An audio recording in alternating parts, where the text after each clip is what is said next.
¿Cómo están? Último día, viernes de charlas, harta lluvia. Ha sido una semana especial. Cuando planificamos este encuentro hace un año, decidimos este mes, y agosto siempre una sorpresa, pero no sabíamos que iba a haber tantas sorpresas en tan poco tiempo y tampoco sabíamos que iba a correr tan rápido. Ya es viernes, partimos este encuentro el martes en la tarde con una charla inaugural donde hablamos del programa. Y de ese día hasta ahora hemos tenido charlas en la mañana, conversatorios en la mañana y charlas en la tarde. Y hoy es la última charla del encuentro, donde va a presentar Ana Longoni. Ella es escritora, investigadora del CONICET, doctora en artes y profesora en la Universidad de Buenos Aires y otras universidades. Impulsa desde su fundación en el año 2007 la Red Conceptualismos del Sur. Curó o co-curó exposiciones como Roberto Jacobi, El deseo nace del derrumbe, Perder la forma humana, Óscar Mazota, La teoría como acción, El girográfico, El futuro detrás y Alejandra Fenocho, Ahora. Integró la comisión gestora de la Universidad de las Artes en Guayaquil 2015 y fue directora de actividades públicas del Museo Reina Sofía. Ana nos va a presentar hoy la charla que se titula Ejercicios por una imaginación archivística, las políticas de archivo de la Red Conceptualismos del Sur y el archivo Romero por venir. Muchas gracias, Ana.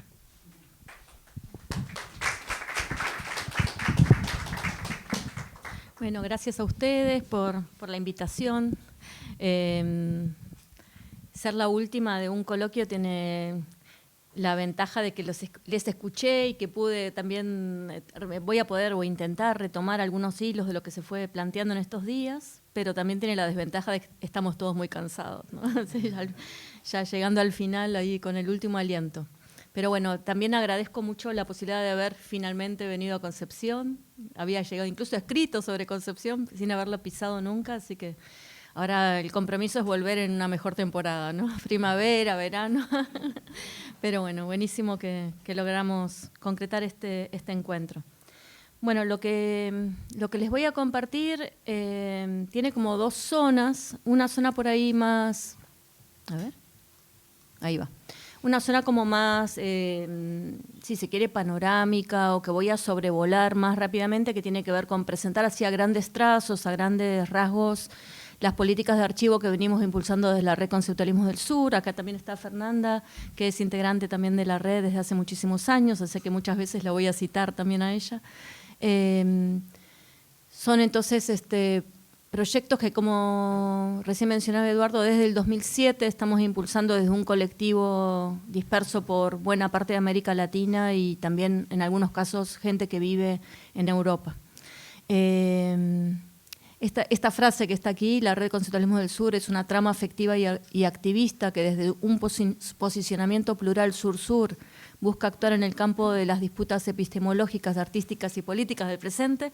Es parte de nuestra declaración instituyente a la que llegamos con un ejercicio colectivo de intentar posicionar o decir desde dónde nos ubicamos, ¿no?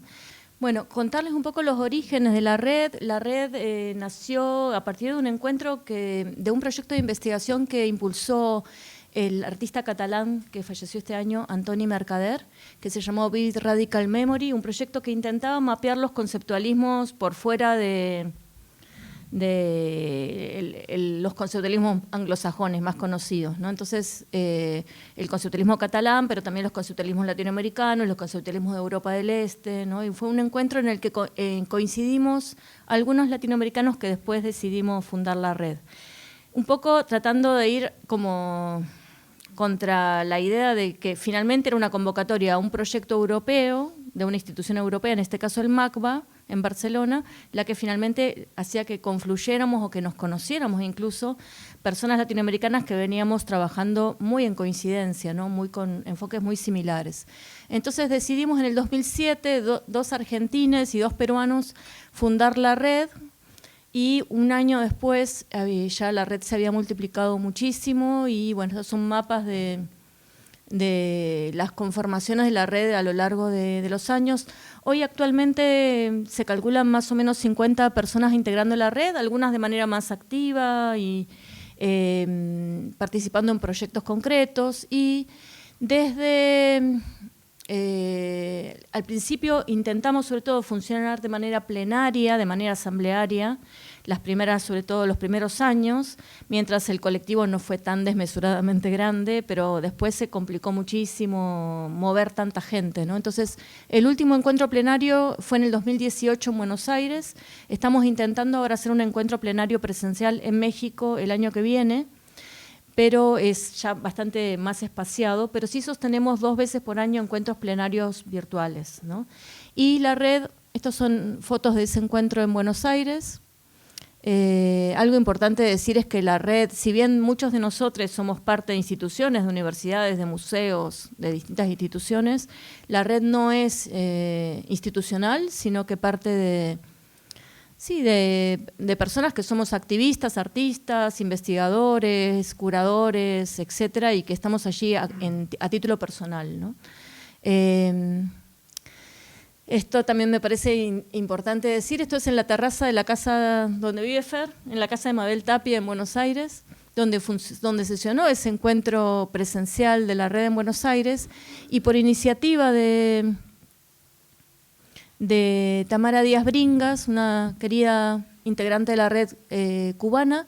En los mismos días que sesionó el encuentro en Buenos Aires también estaban siendo las manifestaciones en Managua, manifestaciones estudiantiles y bueno, juveniles, en las que hubo cerca de 300 personas asesinadas. Y en ese contexto, a partir del gesto de una militante feminista que fue detenida, y cuando le preguntaron de qué organización sos, sacó el rouge, se pintó los labios y dijo, soy de los Picos Rojos, se empezó a diseminar dentro y fuera de Nicaragua este gesto como un gesto de solidaridad con las personas que estaban siendo reprimidas. Entonces decidimos hacer esta acción de los Picos Rojos también como gesto en consonancia y en adhesión a lo que estaba pasando, a lo que se estaba viviendo en Nicaragua en esos momentos. Les decía entonces que la red tuvo inicialmente y que sostiene una dinámica asamblearia, pero a poco de empezar a funcionar también decidimos como organizarnos en 4 grandes nodos de trabajo: el nodo archivos, el nodo publicaciones, el nodo de investigación y el nodo activaciones. Yo estoy actualmente participando del nodo archivos con este proyecto que les voy a presentar hoy, el archivo Romero Porvenir. Bueno, estos nodos a su vez congregan distintos proyectos, ¿no? Y a la vez, a veces ha habido proyectos que llamamos transversales de la red, que no están situados en un único nodo, sino que involucran dimensiones diversas del nodo, del trabajo. Por ejemplo, los proyectos de investigación y curaduría colectiva que fueron Perder la Forma Humana y Giro Gráfico, ¿sí? Pero bueno, me voy a centrar de todo ese conglomerado de iniciativas que pueden ver en la página web de la red, que está bastante actualizada actualmente, e incluso descargar todas nuestras publicaciones que son de circulación libre. Me voy a centrar muy a vuelo de pájaro en algunas iniciativas de archivo porque, bueno, viene a cuento al encuentro que estamos teniendo estos días. Y lo primero como que querría proponer como tesis, y me parece que la presentación que hicieron Ale y Fer ayer es como un muy buen ejemplo en ese sentido, es que en América Latina investigar produce archivos. No es algo que… Los archivos no están preexistentes, no están allí esperando ser investigados, sino que muchas veces es la labor de la investigación la que va reuniendo los materiales dispersos, les va dando determinada legibilidad, les va dando… Sí, incluso la entidad de archivos, ¿no? De ser considerados un acervo documental, cosas que por ahí estaban en el álbum familiar o guardadas debajo de la cama como parte de una memoria más personal. Y que algo que me parece muy importante, que también me parece que fue muy hermoso de lo que presentaron ayer sobre las yeguas del apocalipsis, es que una investigación produce un archivo, pero a la vez lo deja disponible para futuras investigaciones. O sea, no clausura una lectura de esos materiales, sino que abre la posibilidad de otras lecturas, ¿no? Entonces, un poco con ese ese lema.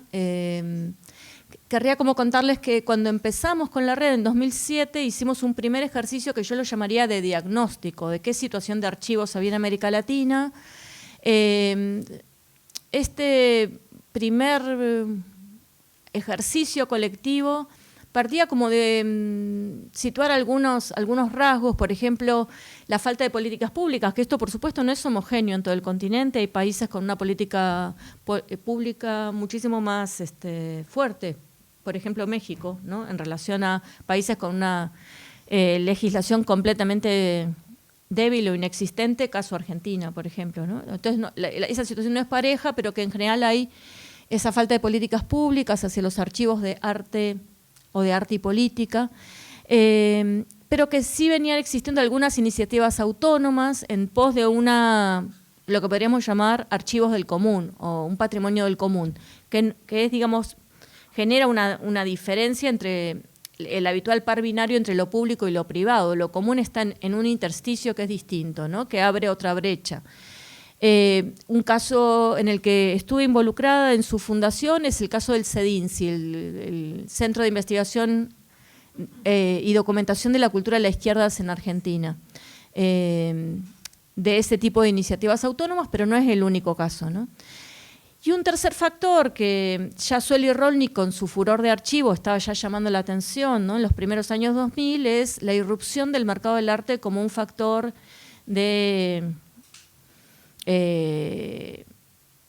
apropiación, de fagocitación, pero también de muchas veces de dispersión de esos archivos, ¿no? A partir de lógicas que catapultaban algunos materiales al estatuto de obra de arte y otros materiales quedaban como en el olvido. Bueno, una serie de cuestiones que hacen a ese factor, digamos, de cómo hacia ciertas zonas de la producción artística latinoamericana que empezó a ser como objeto de coleccionismo, sobre todo a partir de fines de los 90, primeros años 2000, digo, sobre todo el arte desmaterializado de los 60, 70, ¿no? Empezó a haber allí una avidez por capturar los archivos en la medida en que no había obra, ¿no? Que eso devino en obra para el mercado del arte. Me parece que es un factor muy importante a tener en cuenta, ¿no? Respecto de lo que les voy a contar después. Entonces, nuestro primer ejercicio se llamó Cartografías. Tuvo 2 fases, digamos, y sobre todo la primera fase Argentina, Chile, Perú y Brasil, la segunda fase Colombia, Ecuador y Paraguay, y una tercera fase que quedó pendiente, que nunca se concretó, que completaba América del Sur, ¿no? Pero que básicamente lo que hicimos fue investigadores locales que mapeaban qué iniciativas de archivo había en sus países y cuáles eran las situaciones más urgentes de atender, ¿no? O porque estaban en riesgo por diferentes factores de perderse, etcétera, etcétera, ¿no? Entonces, fue un primer ejercicio importante, esto lo hicimos entre el 2007 y el 2009, y a partir de ahí hicimos como un primer mapa determinando algunos archivos sobre los que por distintas condiciones o por su urgencia, ¿no? Por la urgencia de su condición, o también porque había personas de esos archivos implicadas en la red, directamente participando de la red, podíamos atender de manera prioritaria, ¿no? Este es un segundo mapa, quizás un poco más actualizado, que muestra un poco distintas iniciativas de archivo en las que la red de alguna manera está involucrada. Una cosa muy importante de señalar es que la red no es propietaria de estos archivos, de ninguna manera es propietaria, sino que participa de maneras diversas, ¿no? Más o menos implicadas, junto con gente que no es de la red, con instituciones, con herederos, con artistas que llevan esas iniciativas de archivo, ¿no?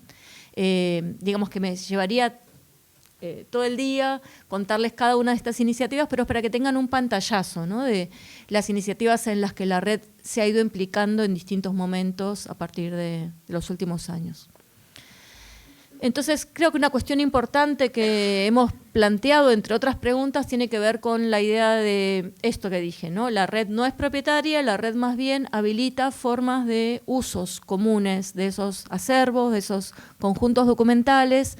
Y en ese sentido querría retomar un texto que escribió Fer junto con Mabel Tapia en uno de los libros que salieron de los encuentros que venimos organizando ya este año, bueno, va a ser a principios del año que viene, estamos organizando el 6º encuentro de Archivos del Común, que se hace entre la Red Conceptualismo del Sur y el Museo Reina Sofía en Madrid.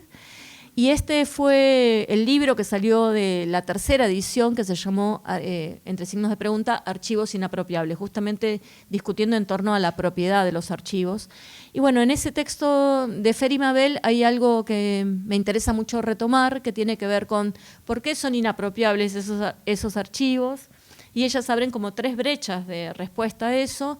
Por un lado, porque ningún archivo abarca la totalidad o la completitud, ningún archivo está completo, eso es lo que se escabulle, lo que se escapa, ¿no?, de esa posibilidad de juntarlo todo.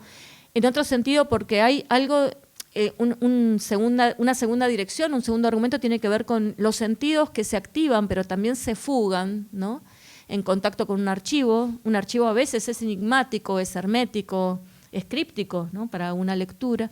Y una tercera cuestión, que quizás es la que más voy a plantear hoy, tiene que ver con cómo un archivo inapropiable también de alguna manera intenta escabullirse o desarticular ciertas lógicas de la propiedad que tienen que ver con intentar instalar otras lógicas que tendrían que ver con esta idea de conformar archivos del común, formas colaborativas de producción y de uso en medios de un contexto de institucionalización, por un lado precario, como ya dije, pero por otro lado también amenazante, ¿no?, respecto de esas apropiaciones más de privatización o dispersión o captura de los archivos.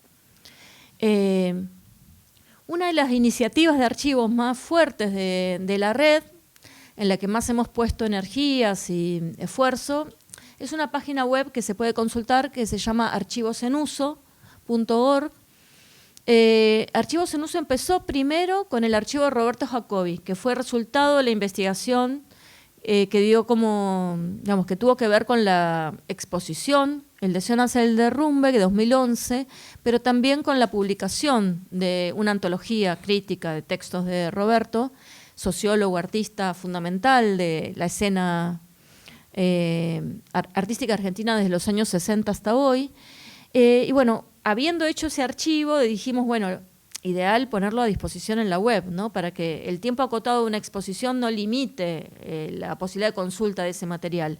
Entonces, ese fue el primer archivo en uso, y a partir de allí fuimos avanzando. Bueno, voy a mostrar los 2 archivos chilenos, que supongo que son los que más les interesan, pero no veo por qué, o sea, todos, ¿no? Pero bueno, está el archivo CADA completo, está el archivo de la PJ, la agrupación de plásticos jóvenes también completo, y hay en total hoy, al día de hoy, disponibles 13 archivos que resultan de distintos proyectos de investigación, ¿no? Actualmente estamos a punto de subir 2 nuevos archivos, el de Teatro Abierto de Argentina y el archivo Romero Porvenir, del que les voy a hablar hoy, ¿sí? O sea que a fin de año, principios del año que viene, ya va a haber 15 archivos disponibles, ¿no?, en este acervo, en este conjunto de archivos, en este archivo de archivos que también permite búsquedas cruzadas, ¿no? No sé si alguno lo ha visto, a la página de Archivos en Uso, pero digamos que es bastante, digamos, no especializado, en el sentido de no implica ningún tipo de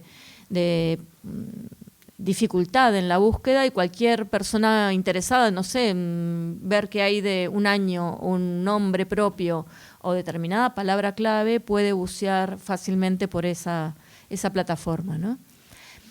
Siendo una de los esfuerzos, como ya dije, más importantes a nivel de socialización de archivos de la red, también creo que es importante señalar algo que creo que surgió en la primera de las jornadas de este encuentro, que tiene que ver con esta cuestión, este dilema respecto de los archivos digitales, ¿no?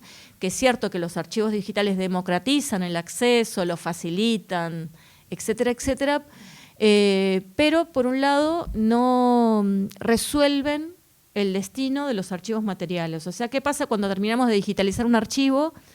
Lo subimos a la red, ¿y qué pasa con esos materiales, ¿no? ¿Dónde quedan? ¿Cómo se preservan? Etcétera, etcétera. Entonces, los archivos físicos, las urgencias y precariedades de esos materiales y, digamos, también la fragilidad de ciertos procesos de institucionalización alternativa. El ejemplo del Archivo Romero es un ejemplo muy claro de eso, ¿no? Ya lo voy a contar con más detalle. Entonces, me parece que la herramienta digitalización es cierto que que permite, como ya dije, una democratización del acceso, pero a la vez también tiene como esto que yo decía el otro día, ¿no? Como cierta dimensión de aplanamiento, de igualación de todos los documentos, donde se pierde la posibilidad yo digo, del olor del archivo, ¿no? De las rajaduras, de la materialidad, de las marcas que todo documento porta, ¿no? Con su historia. Eso por un lado. Y por otro lado, otra de las, digamos, de las dificultades de los archivos en uso es que nos hemos propuesto no imponerles un tesaurus, no imponerles una lógica común a esos distintos archivos, sino intentar que que las categorías o los descriptores de cada archivo emanen del propio archivo y tengan que ver con su propia lógica de organización, ¿no? Entonces eso hace que sean como una especie de oveja negra para el momento donde este conjunto de archivos digitales puedan ponerse en diálogo con, por ejemplo, la Biblioteca del Reina Sofía, que viene colaborando con varios de estos archivos, pero después no sabe qué hacer con ellos porque no encajan, no usan un programa estandarizado ni parámetros de catalogación más o menos comunes, ¿no? Entonces, ese sería otra de los problemas que le vemos a esta iniciativa. Bueno, un ejercicio que para mí es muy importante, que seguramente muchos lo conocen, de reflexión sobre estos procesos de archivo, fue el libro que Fernanda, Paulina Varas y Jaime Vindel hicieron cuando concluyó el largo y complejo proceso de acompañamiento a Lotti Rosenfeld para la institucionalización y la guarda en Chile del archivo CADA. Es una historia que, bueno, está muy bien relatada ahí, pero que tuvo sus bemoles, tuvo sus problemas, tuvo sus tironeos, sus contradicciones, y todo ese proceso está, bueno, me parece de una manera muy autorreflexiva relatada en este libro, ¿no? Digo, que no es un camino asfaltado sino sinuoso y a veces muy complejo, ¿no? El que hemos ido ensayando prueba y error, a veces de maneras más afortunadas que otras. En ese sentido, digo, el caso feliz, antes de llegar al caso Romero, es el del archivo Clemente Padín. Fue el primer archivo en el que los involucramos. No sé si lo ubican a él es un importante poeta experimental uruguayo, gran animador de una serie de tramas como la Red de Arte Correo. Fue preso político en la dictadura uruguaya y en ese momento de su prisión perdió su archivo. Perdió completamente su archivo. Entonces, cuando salió de prisión, ya recuperada la democracia en Uruguay, decidió convocar a la Red de Arte Correo a reunir de nuevo los materiales que él mismo había enviado a través de la Red de Arte Correo. Y este gesto fundamental para volver a reinventar un archivo que se había perdido por la represión estatal, me parece algo muy importante y que lo retomamos en el archivo Romero Porvenir, y por eso también viene a cuento que se los relate, ¿no? Muchos de los materiales que producía Padín son múltiples, ¿no? Son materiales intervenidos de la Red de Arte Correos o revistas de poesía experimental como Bundies y Los Huevos del Plata. Bueno, y al ser múltiples también eso habilitó que los materiales volvieran de nuevo a Montevideo y que conformaran su archivo.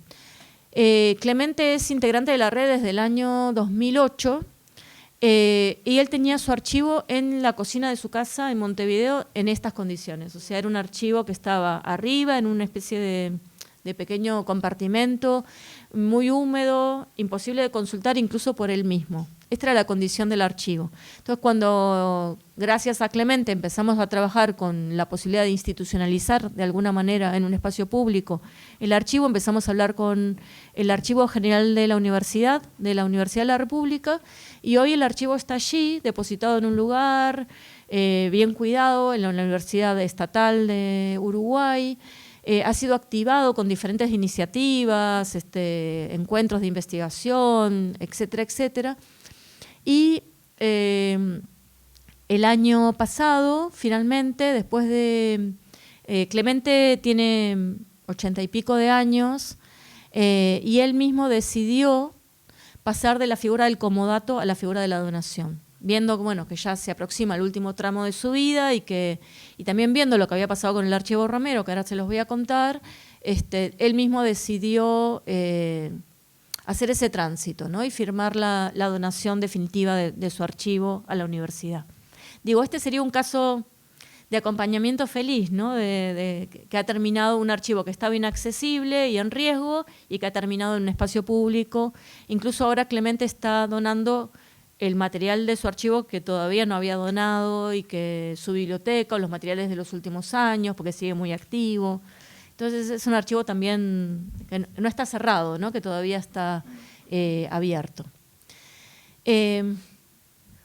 Para ir al caso no tan feliz, les quería contar como también el de otro querido y próximo artista y amigo, que fue Juan Carlos Romero. Les voy a primero que nada presentar un poco a Juan Carlos, porque me imagino que no todos lo conocen. Juan Carlos nació en el año 31. Y además de ser un importante artista conceptual argentino, fue militante sindical, fue docente, fue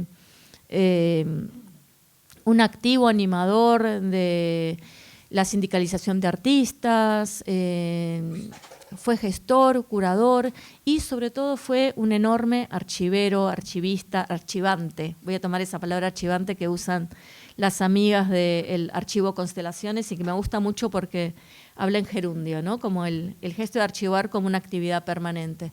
O sea, ahora les voy a mostrar un poco de qué va el acervo que fue reuniendo a lo largo de toda su vida Juan Carlos, pero no era un archivo de su propia práctica artística únicamente, sino que era la práctica artística de mucha gente, pero también era un archivo de gráfica sindical y política, un archivo de cultura popular, un archivo de todas las pasiones que lo iban atravesando por momentos, ¿no? Se tenía una colección, por ejemplo, de máscaras, una colección en torno a la yerba mate, o sea, cosas muy, muy variopintas y diversas, ¿no?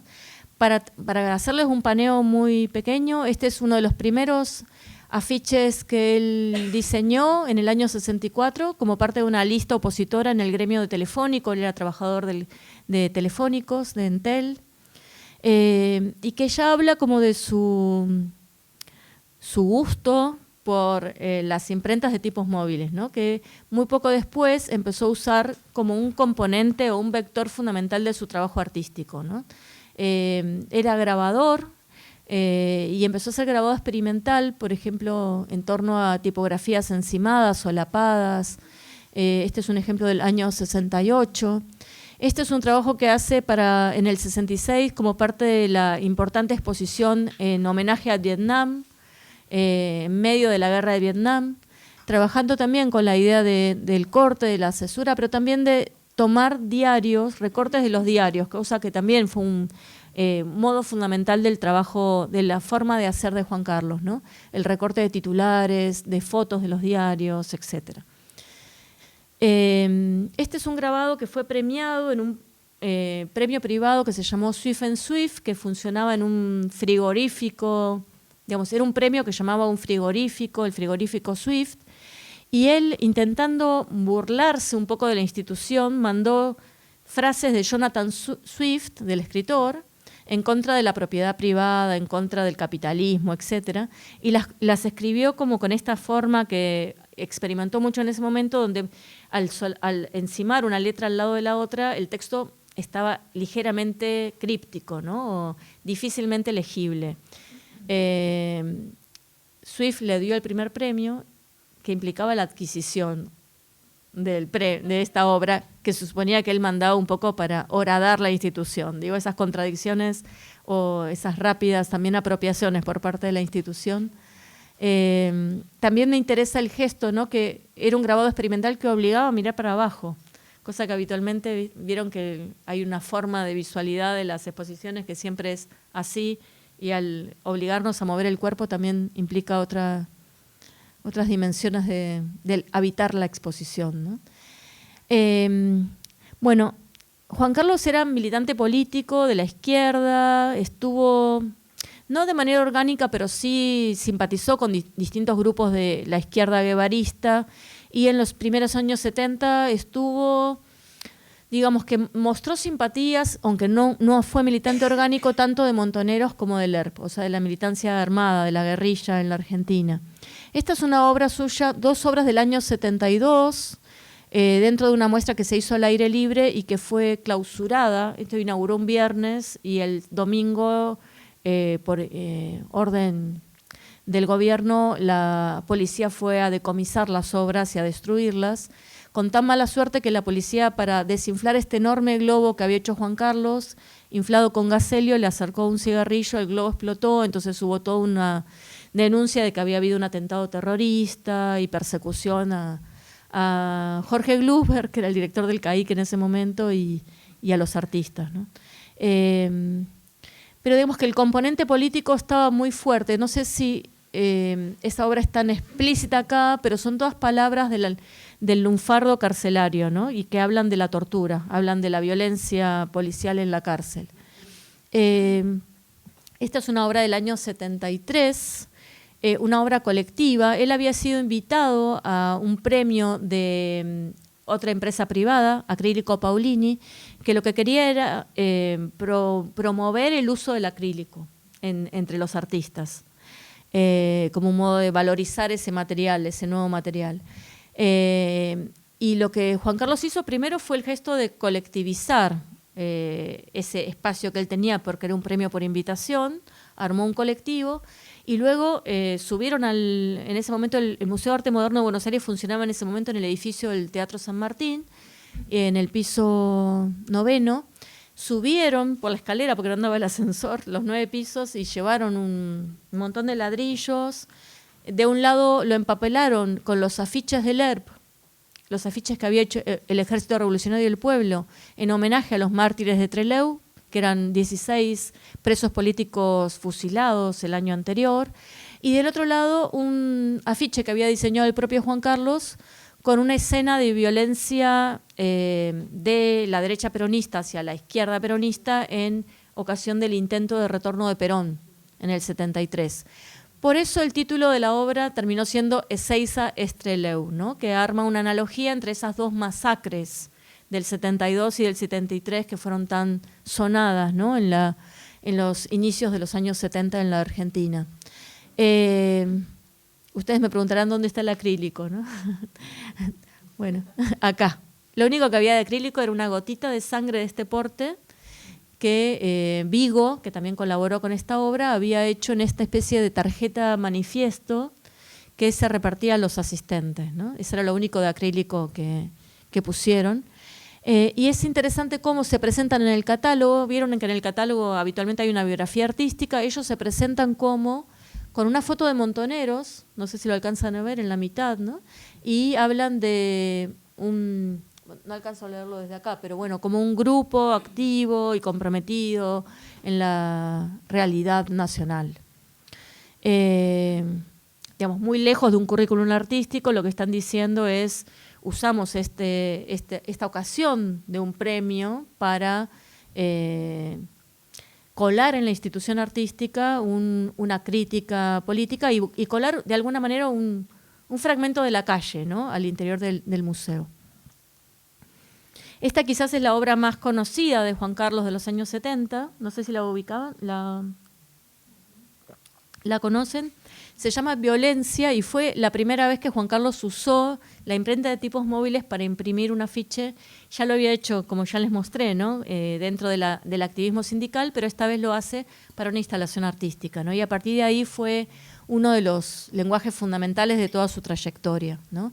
Era un afiche que decía únicamente la palabra violencia, que instaló en el CAIC, el Centro de Arte y Comunicación, que fue un poco la institución, digamos, experimental que reemplazó el Ditela, una vez que el Ditela se cerró en 1970. En la planta baja estaba este afiche empapelando el suelo y las paredes, este afiche, y en la parte del subsuelo del CAIC lo que había era una serie de recortes de una publicación, tapas y notas de una revista sensacionalista con muy buena fotografía que se llamaba Así, que tenía muchas notas policiales y que mostraba cómo la violencia política estaba permeando la vida cotidiana, con el cordobazo, con el rosariazo, con la represión en distintas partes del país, ¿no? Imagínense todo un subsuelo empapelado con estas tapas y con una serie de definiciones de la palabra violencia, que podían ser de Leonardo da Vinci, de Frantz Fanon, de diferentes autores muy distintos, muy diversos, que daban cuenta un poco de diferentes acepciones de la palabra violencia, no necesariamente unánimes, ¿no? Podía haber definiciones que exaltaban la violencia insurgente como un modo de replicar a la violencia opresora, caso de Frantz Fanon, por ejemplo, u otras definiciones más técnicas de la violencia, ¿no? Eran muy distintas esas definiciones. Bueno, esta foto la traje especialmente porque es una intervención que hay en la puerta de Entel, o sea, también para que puedan percibir la variedad de materiales que podíamos encontrar en el archivo de Juan Carlos. Esta es una pequeña fotografía de una intervención con un cartel en solidaridad con Chile el mismo día del golpe de Estado del 73. Viva Chile, mierda. Dentro de las muchas manifestaciones en solidaridad con Chile que hubo del otro lado de la cordillera, ¿no? Y estos son los afiches del ERP que vieron que les mostraba recién en Ezeiza Estreleu. Son afiches de un papel muy, muy delicado, muy finito. No están firmados por el ERP, pero todo el mundo sabía quién los había publicado, quién los había impreso, y estaban empapelando las ciudades argentinas en ese momento, ¿no? Cada vez, sobre todo, que se acercaba el aniversario de la masacre.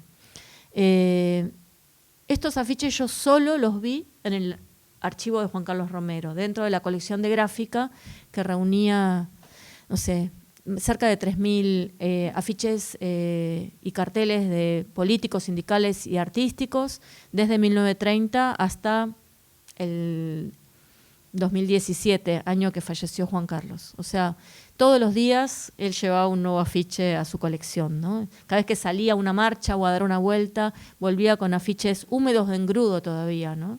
Y los curaba, los cuidaba y los metía en su planera. La mayor colección de gráfica política que existe, no sé en qué tiempo usar el verbo, pero que existe sobre la Argentina, ¿no? Otra dimensión súper importante del trabajo de Juan Carlos, que también estaba de alguna manera reflejada en su archivo, es que él siempre integró colectivos, grupos o sea, si bien tiene una trayectoria individual, fundamentalmente su primer colectivo fue Arte Gráfico Grupo Buenos Aires, que hacían demostraciones del uso del grabado, una pedagogía, una didáctica del grabado en plazas públicas de la ciudad de Buenos Aires. Acá lo vemos a él enseñando a usar, ¿no?, las herramientas del grabado, hasta el último colectivo en el que participó fue Artistas Solidarios, juntos con León Ferrari, Adolfo Nigro, Diana Dowek, Ana Maldonado, Longini. Desde el 2009 el colectivo sigue existiendo, pero con otros integrantes, porque hay varios de ellos que ya fallecieron, pero sigue siendo un colectivo activo. En el medio, muchos otros colectivos, quizás el más conocido es el Grupo Escombros, pero también el Grupo de los 13, la Mutual Argentina, el 4 para el 2000. Siempre hubo un trabajo muy fuerte en lo colectivo. Y eso es algo que también estaba muy fuertemente representado en su archivo, ¿no? Y otra de las dimensiones que me gustaría rescatar de su trabajo artístico y también su modo de alimentar el archivo es que él tenía como momentos de obsesión, ¿no? Y él decía, todas las mañanas se sentaba con los diarios y la tijera a recortar. Y recortaba, por ejemplo, gritos. En una época, es él mismo autorretratado gritando, y estos gritos los usó luego para una serie de obras, ¿no? Pero tenía un sobre, o varios sobres, de gritos, donde podían estar los gritos de gente celebrando un gol, hasta gente en una manifestación. Él acopiaba gritos y después los usaba en distintas obras de arte, ¿no? Por ejemplo, este mural que hizo en la Universidad de La Plata, donde él fue docente hasta que fue echado en el año 75 por la AAA, en homenaje a los docentes y estudiantes detenidos desaparecidos de esa universidad. Esto, ¿no? Un poco para que veamos también cómo el archivo alimentaba su obra, ¿no? Y es muy difícil disociar dónde terminaba el archivo y dónde empezaba su obra, ¿no? Porque también su obra estaba allí y a la vez había obra de otra gente. Había una colección enorme de libros de artista, porque él solía producir libros de artista y daba talleres de libros de artista, entonces todo el mundo le regalaba sus libros de artista y estaban allí, etcétera, etcétera, ¿no? Entonces, otra zona muy importante de su trabajo tiene que ver, sobre todo a partir del 95, con esta idea de la palabra interrumpida, ¿no? Los afiches tipográficos hechos con tipos móviles. Estos afiches se ven, no sé si acá en Chile también, pero en Argentina son muy habituales este tipo de afiches para, por ejemplo, propagandizar recitales de música popular, bailanta, cumbia, etcétera, ¿no? Se usan como en Perú, sí. Todavía hay algunos de estas imprentas de tipos móviles que sobreviven, ¿no? Gracias a esa producción, y muchos artistas se han volcado a este tipo de producción gráfica a partir de la impronta romeriana, podríamos decir, ¿no? Un poco con el legado o la marca de Romero. Entonces, a partir del 95 empieza a hacer estas palabras interrumpidas, la llama desaparición, ¿no? Esta idea de una palabra que se interrumpe, que queda como a medio escribir. Esta es la instalación que hace, por ejemplo, dentro de una toma de un espacio público con el colectivo Escombros en el 95. Fíjense, hablando el otro día, ¿no?, de la literatura de cordel y de la lira popular, este modo de colgar, él era muy fanático de la lira popular y de la literatura de cordel, y yo creo que tomó este modo de exponer también los afiches de esa tradición, ¿no? O la otra era engrudo y a la pared, directamente, empapelar paredes enteras con estas palabras. Por ejemplo, esto es en la Bienal de La Habana del año 2000. Bueno, esta foto es en Chile y tuvo que ver con una campaña que Juan Carlos, que integró la red desde el año 2008.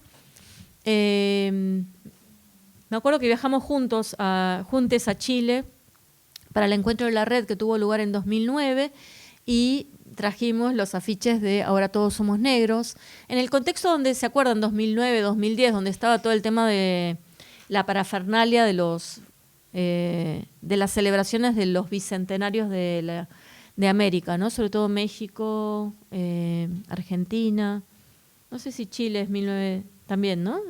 1810, ¿no? Entonces, en ese contexto había pasado completamente desapercibida el centenario de la Revolución Haitiana, que quizás fue la primera y la más radical de esas insurgencias, porque fue una rebelión de esclavos contra la Revolución Francesa, ¿no?, que los seguía condenando a la condición de esclavitud. O sea, libertad, fraternidad, igualdad para los franceses, pero no para los haitianos, ¿no? En ese contexto, Toussaint Lamartine, que fue uno de los dirigentes de esa rebelión, redactó una constitución que, entre otras partes inolvidables, en un momento dice algo así como: desde hoy todas las personas, dice, haitianas, negras, todas las personas negras, mujeres, alemanes o polacos serán considerados negros. Y dice, solamente quedarán exceptuados quienes sean propietarios de esclavos. Me parece como un concepto, digamos, de la raza absolutamente radical en cuanto ya no tiene que ver, digamos, constituye la dimensión de raza como una categoría política, ¿no? De una manera muy tajante. De esa constitución haitiana y la investigación que había hecho Eduardo Gruner, también muy amigo de Juan Carlos, en torno a la Revolución Haitiana, decidimos tomar el Ahora Todos Somos Negros y Juan Carlos lo empezó a producir como afiche tipográfico. Esta fue la primera vez que se pegó acá en Chile, en el 2009, y después a partir de ahí en, no sé, muchísimos lugares, dentro y fuera de la Argentina, en España, en diferentes lugares. Traje algunas poquitas fotos, pero lo pegaba sobre todo en la calle, a veces también en exposiciones, dentro y fuera de la institución, pero fundamentalmente fue una intervención callejera, ¿no? Ven que hay diferentes versiones, ¿no? Incluso hasta 2015, dentro de una muestra sobre la raza, sobre la idea del color que se hizo en el MUAC. Diferentes versiones de este afiche, de esta intervención. Y en la misma línea, cuando fue el golpe de la destitución de Dilma Rousseff en Brasil, junto con Juan Carlos hicimos este afiche, Fora Temer, fuera el temor, una suerte de traducción libre del Fora Temer, como fuera el temor, y salimos también con él a empapelar, en este caso Buenos Aires, ¿no? Con este afiche. Nada, esto un poco para mostrar un modo de hacer muy propio de Juan Carlos, pero que tuvo, como ya decía recién, como muchísimas resonancias, ¿no? Y todavía hoy es muy usado. Por eso les traje estas imágenes de un colectivo de colectivos que está muy activo hoy, que se llama Resistencias Tipográficas, que reúne más de 100 integrantes y que fundamentalmente trabajan con eso, ¿no? Juntarse. Hace muy poquitos días se hizo una convocatoria por el 9 de julio, el Día de la Independencia Argentina, en medio de este contexto tan arrasador de nuestra soberanía, y llamando a trabajar con la noción de independencia, y se hizo una pegatina, ¿no? Un poco como una especie de, yo digo, de cadáver exquisito en el muro de la calle, donde por ahí coinciden, no sé, el Todos Somos Negros con el Vivas Nos Queremos, o sea, las luchas feministas con el Lula Libre. Bueno, hay como... Esta, por ejemplo, es la página, digo yo, la pared del muro con el que se abría la exposición Girográfico, ¿no? Logramos que no se enmarquen los afiches, sino que estén con alfileres. No logramos el engrudo, pero por lo menos porque había que devolverlos, pero sí logramos como una pegatina más al estilo de este colectivo de colectivos, ¿no? ¿Son los originales? Son los originales, sí. Sí.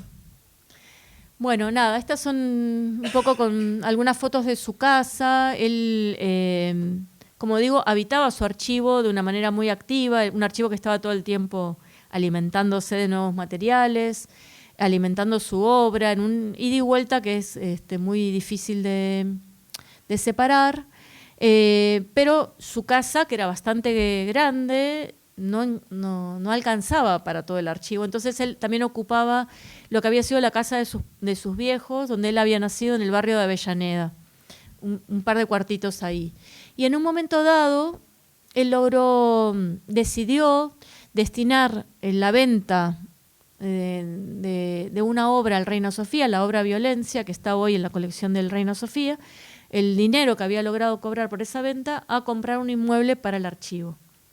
Entonces ahí se compró Santiago del Estero. Estas son fotos de la casa de Juan Carlos, donde podemos ver que también el archivo era tremendamente misceláneo y heterogéneo, en el sentido de donde había colecciones de objetos, libros antiguos, periódicos, manuscritos, bueno, materiales de lo más variados, ¿no?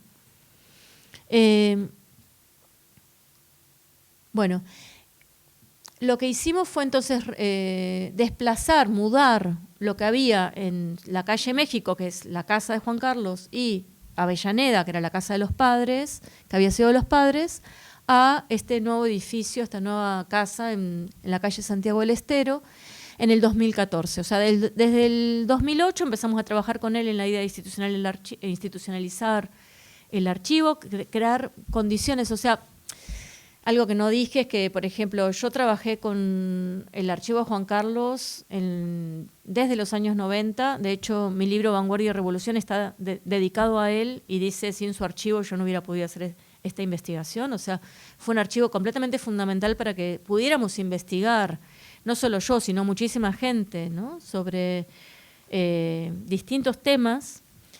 Porque él era tremendamente generoso en abrir el archivo a cualquiera que lo quisiera consultar, ¿no? Investigadores, artistas, curiosos, militantes, cualquiera que tuviera curiosidad. Y además siempre tenía una historia, ¿no? Era muy lindo ir a cenar a su casa y de golpe se acordaba de algo por donde iba rondando la conversación, se iba al fondo y volvía con un documento y una historia sobre ese documento, ¿no? Ese archivo que estaba todo el tiempo vivo, ¿no? Pero bueno, también él se daba cuenta que el archivo lo excedía en un punto y que había que institucionalizarlo de alguna manera, entonces avanzó en esta compra del inmueble para reunir ahí el material y poder montar una sala de consulta y una serie de activaciones, etcétera, ¿no? Entonces, en el 2014 logramos la apertura del archivo con un convenio a través entre la Asociación Civil sin fines de lucro, supongo que acá existe una figura similar, ¿no?, que se llamaba Juan Carlos Romero Archivo de Artistas, en plural, porque no era solo su archivo, sino que era de muchos, el Museo Reina Sofía de Madrid, la Universidad 3 de Febrero y la Red Conceptualismo del Sur. Eran un convenio cuatripartito entre estas 4 partes que disponían de recursos humanos, económicos, para poner en marcha este proyecto. 2014 entonces hicimos esa mudanza. Acá tenemos a Lu Cañada y a Fer Davis, integrantes muy activos de todo este movimiento, de todo este proyecto, de todo este esfuerzo físico, ¿no?, y de horas y horas y horas de trabajo. Esta es la planera de los afiches, ¿no?, de los carteles que les contaba recién, que bueno, por suerte se llegó a digitalizar, está disponible en uno de los archivos en uso que les mostraba recién, en esta página web. Y acá una cronología muy, muy apretada de lo que pasó. Entonces, en el 2008 empezaron estas conversaciones con Juan Carlos, en el 2011 hicimos la asociación civil, en el 2014 este convenio y la mudanza. En el 2017 fallece Juan Carlos y en el 2018 nos enteramos de una manera completamente informal que a través de un galerista se habían empezado a vender fragmentos del archivo a coleccionistas extranjeros, ¿no?, o que estaban situados fuera del país. Intentamos de muchas maneras intentar impedirlo, desde juntar una vaquita para reunir el dinero y ofrecerlo a los herederos para que el archivo quedara en la Argentina, hasta intentar un proyecto de ley de expropiación que no prosperó, hasta intentar denunciarlo públicamente, presentando cartas en distintas instituciones públicas para que intentaran mediar en el asunto sin ningún resultado. Entonces, esto fue, digamos, lo que ocurrió. Acá un par de las acciones que hicimos, esta fue la pegatina que hicimos en Santiago del Estero y desde Santiago del Estero hasta la calle México, la casa donde vivió Juan Carlos buena parte de su vida, que volvió a concitar primero este colectivo y además el modo de hacer de Juan Carlos, ¿no?, como modo de intervención callejero para denunciar la venta del archivo. Y esta es la acción que hicimos en Arco, en Madrid, en la Feria de Galerías, frente a la galería que sabíamos que estaba ofreciendo en venta de una manera no explícita, no directa, los pedazos del archivo, ¿no? Violencia es privatizar el archivo de Juan Carlos Romero. Los herederos, que incluían sobre todo a la viuda, que no era la madre de los hijos, y los hijos. Sí, es una historia larga y penosa. Bueno, a partir de ahí, de este triste devenir de este proyecto en el que habíamos implicado tanto esfuerzo y además de un archivo tan descomunal, digo, ocupaba 3 habitaciones enteras, para que se den una dimensión de la magnitud del archivo, además de materiales que son irrecuperables y que no están en ninguna otra institución, ¿no? Hasta donde sabemos, ni pública ni privada. Entonces, en el 2019 hicimos un encuentro en Valparaíso, un encuentro del nodo de archivos de la red, donde empezamos como a redactar lo que terminó siendo una declaración que se llama Por una política común de archivos, que está traducida a varios idiomas y que ha recibido muchísimas adhesiones de distintas iniciativas, más pequeñas, más grandes, de archivo, y que yo encuentro que dialoga muchísimo con este material que ustedes mismos han impulsado, ¿no? Con un decálogo de buenas prácticas, ¿no? Básicamente, este documento que está disponible en la web apuntala sobre todo 5 cuestiones que me parece importante detenernos un segundo en ellas, ¿no? En torno a la idea de, bueno, un cierto compromiso ético entre quienes se involucren en una acción de archivos. La primera es la idea de lo inalienable del archivo, que, o sea, que el archivo no puede ser desgajado. Digo esto sobre todo en contraposición a esta distinción entre obra-documento, que muchas veces ha hecho que algunos materiales adquieran otro estatuto y se separen de un conjunto documental. Es decir, defender la integridad y la indivisibilidad del archivo. Eso es lo primero. Lo segundo tiene que ver con intentar generar condiciones para la preservación y el acceso público, no solo para que los materiales estén bien cuidados, resguardados de la humedad, etcétera, materiales libres de ácido y todas esas cosas, sino también que no queden capturados por lógicas de privatización, sino que puedan ser consultados. Eso nos parece completamente fundamental. Lo tercero es intentar generar condiciones de localización en los lugares donde las prácticas de las que esos archivos dan cuenta hayan ocurrido. Y esto no es simplemente por una cuestión nacionalista, ¿no? Sino porque nos parece que las condiciones de lectura de esos materiales se multiplican, se enervan, se potencian, ¿no? En sus lugares. Muchas veces nos dijeron, bueno, pero Harvard o, no sé, la Getty Foundation o el Reina Sofía o el MoMA tienen excelentes condiciones de guardado de esos materiales y garantizan su preservación. Sí, pero para nosotros es muchísimo más complejo y para los propios materiales, ¿no? ¿Qué tanto pueden vibrar esos materiales respecto de sus entornos en esos contextos tan asépticos y distantes, ¿no? Bueno, y los otros 2 puntos, que son los que empezamos a pergeñar en Valparaíso, a pensar de manera conjunta, sobre todo a partir de la experiencia de lo que está ocurriendo con el Archivo Romero. Uno es la cuestión de impulsar acuerdos de corresponsabilidad, es decir, pensar que necesitamos alianzas, acá se habló mucho de alianzas ayer, ¿no? Alianzas entre actores que pueden ser agentes muy diversos, que pueden ser instituciones con sus lógicas burocráticas, con sus rigores de Estado, etcétera, etcétera, y pueden ser también herederos o los propios legatarios o los propios hacedores de los archivos, ¿no? Que tienen por ahí lógicas completamente distintas, ¿no? Completamente distintas, tienen tiempos distintos, no sé, como sensibilidades diversas respecto de los materiales. Y sin embargo hay que encontrar formas de corresponsabilidad y de acuerdo entre esos actores, porque si no estos proyectos fracasan, ¿no? O hacen agua. Y la última cuestión, que quizás es la que más voy a intentar plantear hoy, tiene que ver con la imaginación archivística. No avanzo mucho sobre eso porque es quizás lo que voy a plantear de acá en más, con la experiencia del Archivo Romero Porvenir. Bueno, después vuelvo sobre esto.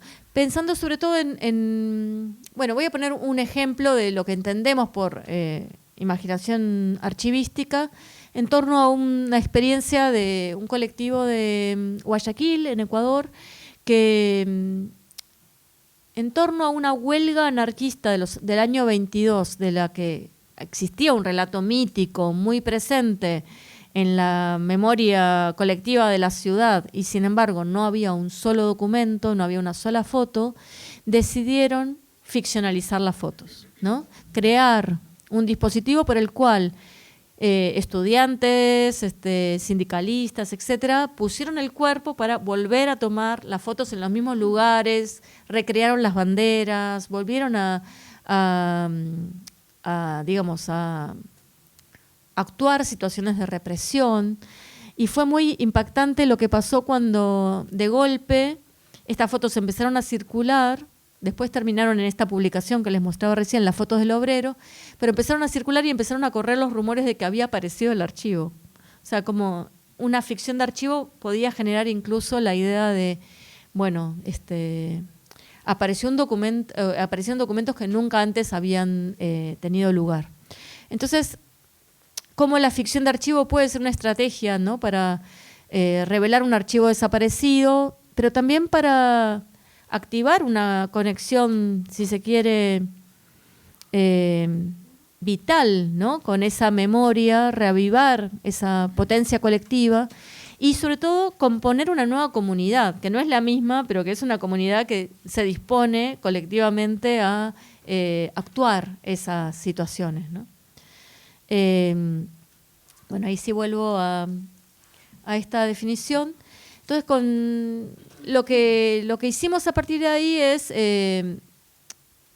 retomar esta idea de la imaginación archivística para no quedarnos en el duelo de la pérdida del archivo, en la falta de ese archivo irrecuperable, sino empezar a avanzar en un gesto imaginativo y propositivo, ¿no? Y ahí recordamos, estaba Clemente Padín en esa reunión en Valparaíso, y bueno, y recordamos con él cómo él había hecho cuando perdió su archivo. Entonces decidimos retomar un poco esa experiencia y lo que hicimos fue convocar a la enorme y vasta trama de amigues, de discípulos, de gente que colaboró con él, de gente que en algún momento se lo cruzó en la vida y que había tenido que ver de diferentes modos con Juan Carlos, a que nos donaran materiales para recomponer el archivo, que obviamente no va a ser el mismo archivo, necesariamente va a ser un archivo otro, va a haber materiales en común, pero muchísimos materiales distintos. Pero bueno, lo que hicimos fue una convocatoria, un llamamiento a este archivo Romero Porvenir, que empezó con un perdón, ahí ya. Que empezó bueno, con este llamamiento que diseminamos de nuevo con la postal, con la idea del arte correo, con el afiche, pero que convocó a una asamblea en la FM Radio La Tribu, que es una radio alternativa antigua de Buenos Aires. Bueno, y particularmente quería empezar mostrándoles a Hilda Paz, que acaba de fallecer hace unas pocas semanas, que era muy, muy amiga y fue animadora junto con Juan Carlos de la revista Dos de Oro y otras revistas de poesía experimental, que ella apareció con 3 materiales el primer día y fue la primera en donar materiales a esta asamblea que hicimos, ¿no?, como acto inaugural de lanzamiento de esta iniciativa. Una es una obra. O sea, el archivo empezó con una obra de Juan Carlos que Hilda donó y dijo, bueno, esta obra Juan Carlos me la regaló después de haber estado como 2 años sin hablarme, porque Juan Carlos era muy hosco a veces, tenía un carácter bastante gruñón, entonces se había enojado con ella no se acordaba por qué, y para reconciliarse le regaló una obra. Entonces ella trajo esa obra y también esa historia, ¿no?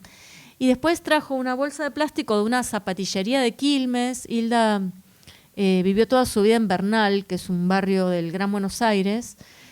Bueno, y dice que cada vez que Juan Carlos la visitaba, que iba muy seguido a su casa, porque mucho de su producción la hicieron en la casa de Bernal, Hilda decía que ella se presentaba como Hilda de los Bernales, ¿no? Era que le encantaba pasar por esa zapatillería porque tenía unos diseños muy guarros, decimos nosotros, muy bizarros, ¿no?, de cultura popular, y esas cosas le encantaban a Juan Carlos. Entonces trajo una bolsa de la zapatillería como segundo objeto del archivo Romero Porvenir.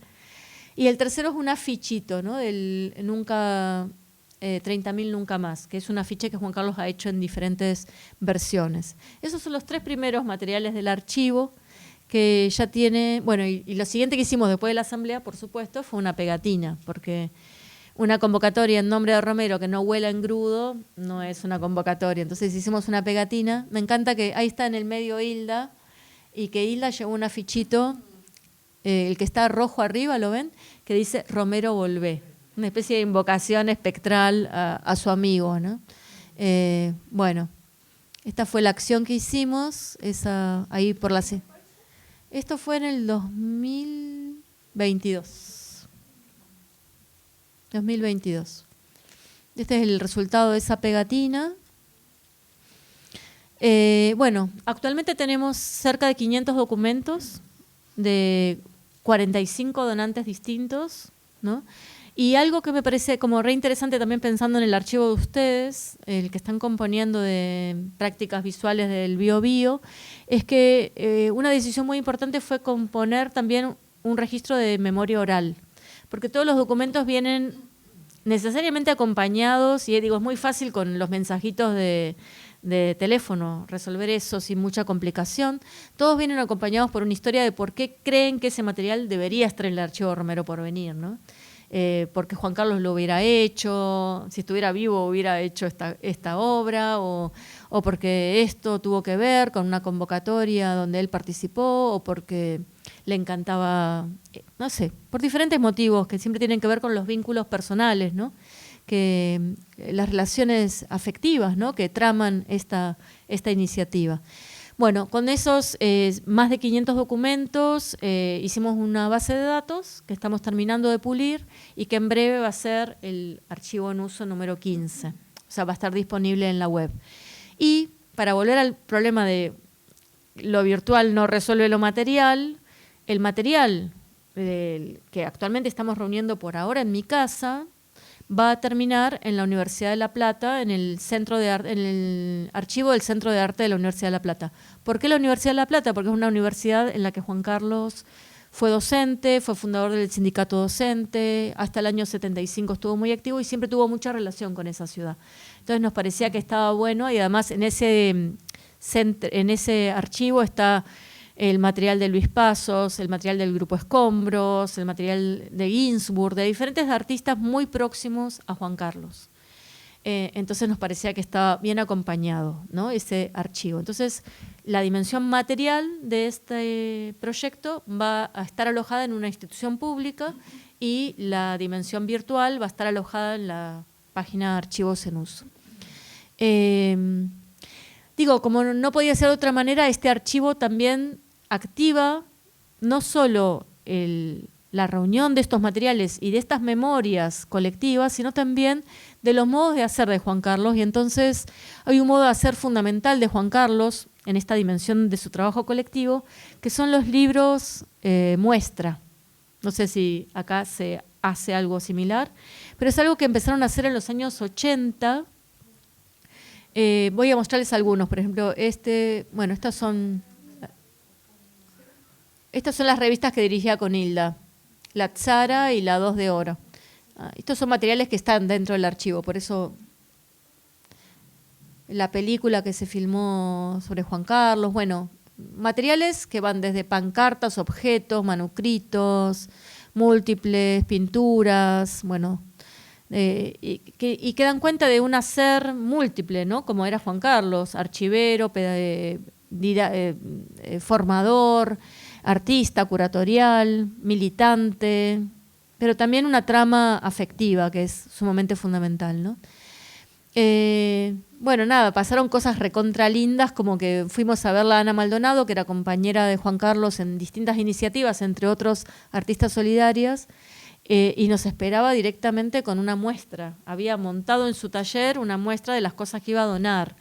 Y bueno, fue muy hermoso también como fue relatando, ¿no? Una historia de cada una de esos dispositivos, de esos modos de ocupación de la calle. Bueno, nada, esto lo que les quería contar es que además del archivo, además de la base de datos, además de las pegatinas, empezamos a pensar que un archivo vivo no solo conserva y reúne materiales, sino también retoma prácticas, ¿no? Como la de las pegatinas colectivas y la de las muestras libro, ¿no? ¿Qué es una muestra libro? Bueno, esta es la definición que da el propio Juan Carlos en un texto del año 2000. No la voy a leer entera, pero bueno, básicamente dice, reúnen algunas de estas características. Tienen significación política, son abiertas, no tienen jurado de selección, se muestra todo lo que se recibe, ¿no? Se convoca a través de la prensa o por correo o por la red de arte postal. Para evitar cualquier riesgo de pérdida o daño, se prefiere no recibir originales, sino múltiples, ¿no? Fotocopias.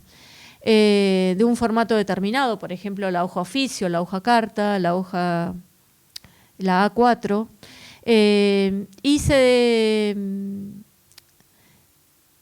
el montaje suele ser, digamos, no tanto el montaje para ver las obras en particular, sino más bien un montaje abigarrado que permite ver el dispositivo colectivo, ¿no? Un poco a la manera también de la literatura de Cordel. Y se expone, dice Juan Carlos, fuera del circuito de galerías, en centros culturales, en universidades, en plazas, en la calle, ¿no? Entonces, acá tenemos algunas de estas muestras libro que Juan Carlos impulsó junto con su querido amigo León Ferrari, con Coco Bedoya y con otros. Por ejemplo, la muestra No al Indulto, la muestra libro No al Indulto, la muestra libro 20 años, la desaparición, de donde tomé recién la definición que les di de muestra libro que propone el mismo Juan Carlos, bueno, y muchas otras, ¿no? Entonces, tomando un poco esa idea de la muestra libro, decidimos recuperar una de las palabras interrumpidas, que es la de Resist Exist, que nos parecía que era una consigna muy adecuada para este momento, para este tiempo histórico tan atroz y arrasador que estamos viviendo en Argentina y en otras partes del mundo. Y entonces, estas son fotos de Juan Carlos en la estación Avellaneda, que es la estación donde ocurrió la masacre de Avellaneda, el asesinato en manos de la policía de dos jóvenes piqueteros, Maximiliano Costecchi y Darío Santillán, y que después de una larga lucha en la que Juan Carlos estuvo muy implicado, se logró que se cambiara el nombre de Estación Avellaneda a Estación Darío y Maxi, que es el nombre oficial de la estación de tren hoy, ¿no? Y que además de ser una estación de tren es un lugar de distintos impulsos cooperativos, de un taller de cerámica, de un anfiteatro, bueno, de una movida cultural importante. Bueno, decidimos retomar esta consigna para convocar a un nuevo libro muestra que se llama Resist Exist. Lo hicimos el año pasado. Recibimos más de 100 trabajos y con esos trabajos hicimos de nuevo una intervención en una pegatina en la Bienal de Poesía Experimental de Junín y un objeto libro, ¿no? Un libro muestra, que también está descargable online. Digo, las formas de activar un archivo, que no es solo la consulta de investigadores, sino que puede dar lugar a habilitar resonancias, modos de hacer, que se vuelven y además que alimentan ese mismo archivo, ¿no? Esta muestra libro también se expuso en la Ex-ESMA, que es un lugar que, como saben, es un sitio importantísimo de memoria, verdad y justicia, que hoy está siendo francamente amenazado por la gestión de Milei, y como modo también de acompañar solidariamente este espacio y la lucha de sus trabajadores, que muchos han sido despedidos en los últimos meses, montamos allí la muestra libro de nuevo con la metodología del cordel, ¿no? El engrudo del cordel como aquí de más cerca. Bueno, y nada, y también aprovechamos esa ocasión, la de la ESMA, para activar con otra forma de intervención y de activación de la red Conceptualismo del Sur, que vienen siendo las campañas gráficas, ¿no? Las campañas gráficas Se han hecho ya un montón de campañas gráficas que son un modo que Juan Carlos también propició, que era la apertura a partir de un llamamiento, de una convocatoria, a tomar posición desde una pieza gráfica en torno, por ejemplo, en este caso, a la situación de genocidio que se está viviendo en Palestina. Esta campaña está abierta, digo, por si alguien tiene ganas de mandar, ¿no? Y se va activando en distintas convocatorias, acompañando la lucha del pueblo palestino. Bueno, no sé, como para ir cerrando y abriendo un poco la discusión, querría como proponer algunos términos, algunos conceptos que me parece que podríamos pensar más allá incluso de la experiencia del Archivo Romero Porvenir. Digamos, cómo entendemos lo porvenir con esta barra, ¿no?, que conecta, que arma la palabra porvenir como futuro, pero también aquello que está por llegar, que todavía no llegó, ¿no? En la medida, digamos, de que este archivo intenta alojar voces, recorridos, afinidades políticas y afectivas que sostienen una trama futura, ¿no?, que se van componiendo y se van entrelazando en ese hacer, que no preexistían, ¿no?, necesariamente. Lo porvenir, en tanto, el encuentro con el archivo es el encuentro con una alteridad que nos deshace, que nos hace y nos deshace, ¿no? Lo porvenir no es solo el archivo, sino también Romero porvenir. Digo, este Romero volvé del afiche de Hilda, ¿no?, esta invocación más espectral a sostener su presencia de otras maneras, ¿no? Acceso a estos materiales que de alguna manera son un encuentro con pasados, pero también con presentes, con intervenciones hoy, y también con futuros romeros, ¿no?, con romeros aún por conocer. Y la idea del porvenir como espectro, ¿no?, que viene del, un espectro que viene del futuro, que asedia el archivo, que impide su cierre, su clausura como unidad. Aquí, de nuevo, para volver a esta idea de lo inapropiable en esa primera dimensión del archivo. Bueno, en esos sentidos múltiples es que decidimos ponerle este nombre, porvenir. Discutimos mucho si porvenir todos juntos, si porvenir con la barra, si porvenir con un guión, y al final optamos por esa barra que nos parecía más amable en las formas de articular una zona con la otra de esos dos términos. Bueno, y aquí también, volviendo a la idea de imaginación archivística, me gustaría de nuevo citar a Fer, junto con Moira Cristiá y Javiera Mansi, en un texto que escribieron para otro encuentro de archivos del común, que se llama Imaginación archivística y corresponsabilidad, donde plantean que el ejercicio de imaginación no se proyecta solo hacia el futuro, y en este sentido no es simplemente innovación, sino que también implica una forma de imaginación histórica, ¿no?, hacia atrás, que permita recuperar y reformular experiencias pasadas para responder desde el presente.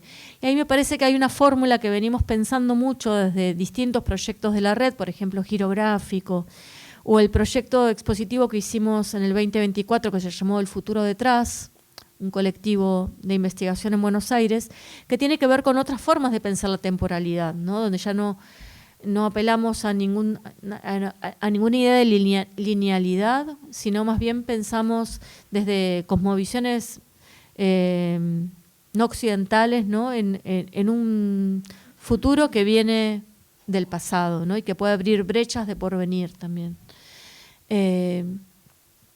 También retomamos un poco la idea de archivo menor de Philippe Artiers, esta idea de el archivo menor como un despojo, no estar en la búsqueda desenfrenada, sino aceptar lo inesperado, la sorpresa, la decepción, la impotencia. Digo, la impotencia también fue un sentimiento que con el que tuvimos que convivir de manera muy dura ante la pérdida de ese archivo en el que queríamos y que queremos tanto, ¿no? No ver en ello una fragilidad, sino una fuerza. Estos papeles son fragmentarios, están llenos de agujeros, de ausencias, de faltas. Es necesario renunciar al principio de comprensión exhaustiva. Nuestro rompecabezas tendrá siempre una mayoría de piezas faltantes. Es necesario aceptar que lo esencial se nos escapa, que no sabremos más que una parte que del pasado no producimos más que una narración frágil con tantas zonas de sombra, con tantas zonas de zozobra, ¿no? Con tantas zonas que se nos escapan, que se nos escabullen.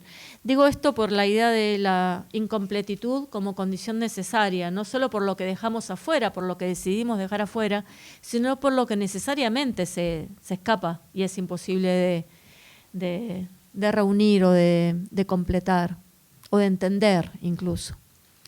Y otro concepto que retomo de Nelly Richard, también querida amiga, es el concepto de archivo vital, que tiene que ver, ella lo propuso en un seminario que dictó en el Reina Sofía, dentro de la Cátedra Políticas y Estéticas de la Memoria, conectando la experiencia que también estos días nos ha sobrevolado un montón, sobre todo hoy a la mañana, entre la experiencia del estallido en Chile y la experiencia pandémica, ¿no? Como ahí había un modo de ocupar y de desocupar de manera forzada la calle, ¿no? Que ella intentó pensar con esta noción de archivo vital, que sobre todo entiendo que Nelly lo piensa, esta idea de archivo vital, como esa memoria latente que estaba en los cuerpos de los manifestantes cuando saltaban el torniquete o cuando cantaban las canciones de los años 70 y que de golpe parecían canciones completamente o consignas completamente olvidadas o sepultadas bajo la losa de el éxito dictatorial neoliberal, ¿no? De los últimos años, y sin embargo estaban allí y de golpe resurgieron con tanta potencia, ¿no? Entonces me parece que hay algo de esa idea del archivo vital, que es quizás el concepto con el que querría cerrar. Perdón la mala calidad de estas fotos, pero no podía dejar de ponerlas. Las tomé con mi celular acá enfrente, la primera noche de nuestro encuentro. Son fotos que tomó Mariana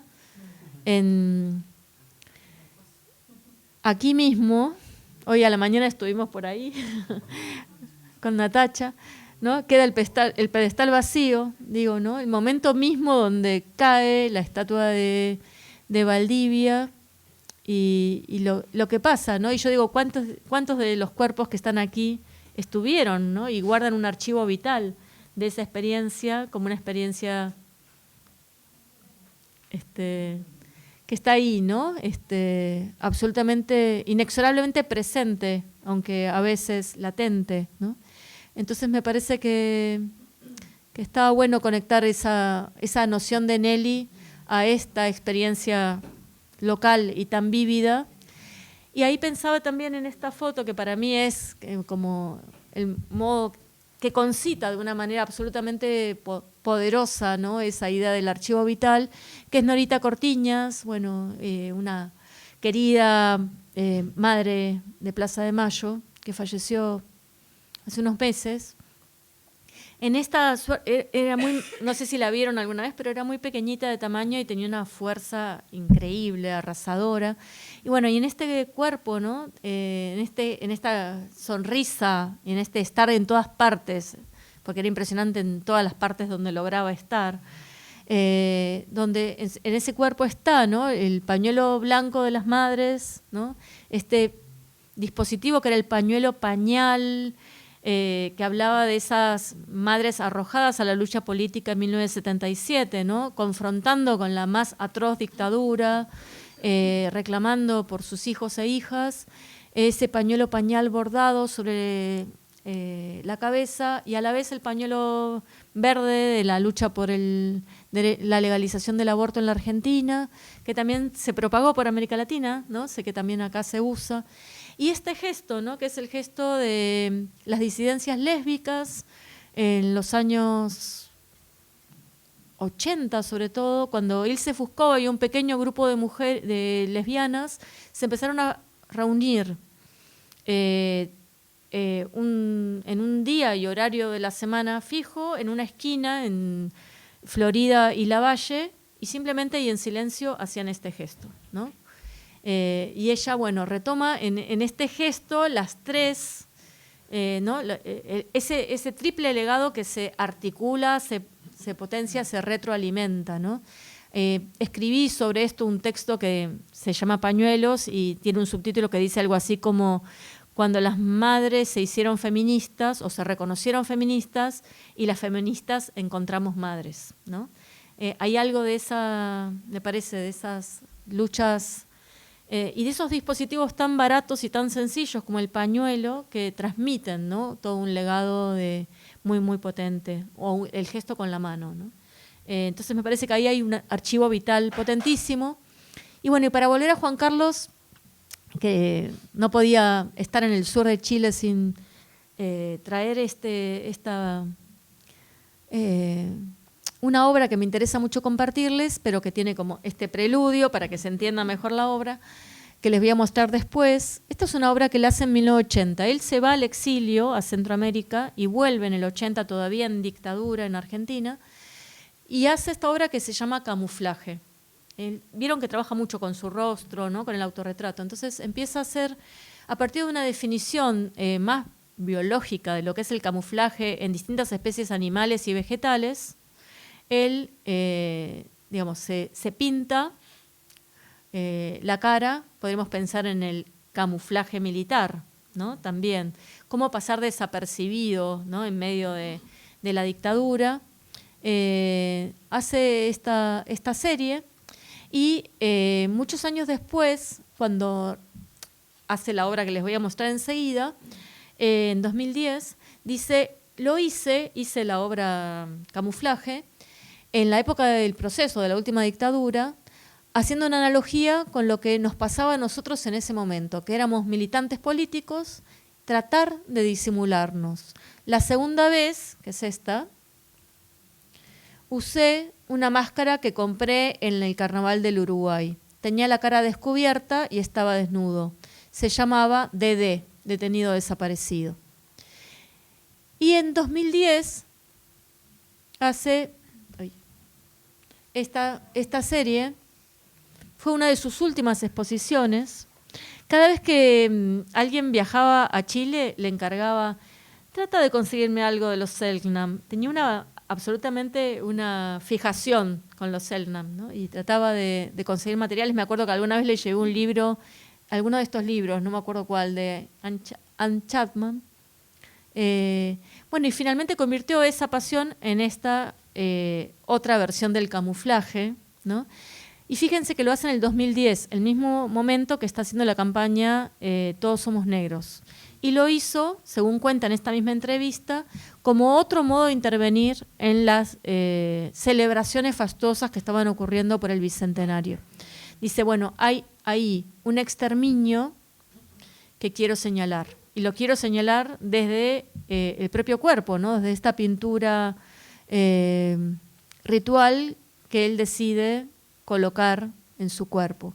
Hace una serie de fotografías, acá traje solo 2, y monta una pequeña exposición, que fue una de sus últimas muestras, en una galería. Y él dice también, bueno, esta tensión entre intervenir dentro del mundo del arte e intervenir también en la calle, con ese afiche callejero, Todos Somos Negros, ¿no? Entonces pienso, me gustaba terminar como esta intervención trayéndoles de nuevo a Romero y al Romero interesado, ¿no? Por esta cultura exterminada del sur de Chile, y pensar en este archivo vital que activa esta obra contra los fastos del Bicentenario, pero también con esta idea de los 2 exterminios señalados a la vez, el exterminio de la dictadura y cómo sobrevivir a ella, ¿no? Disimulándose, y el exterminio de los Selknam, Wonas.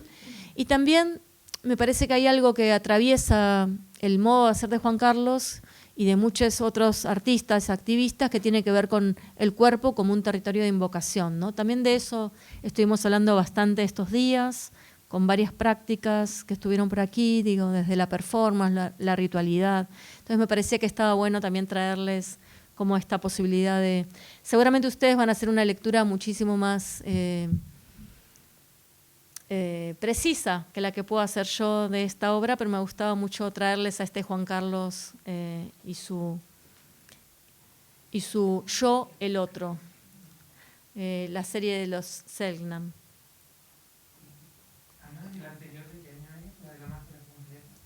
¿Esta? No tengo la fecha exacta, pero esta es de 1980 y esta es de 2010. Esta creo que, después te digo bien el año, pero me parece que fue del 2008 por ahí. Sí.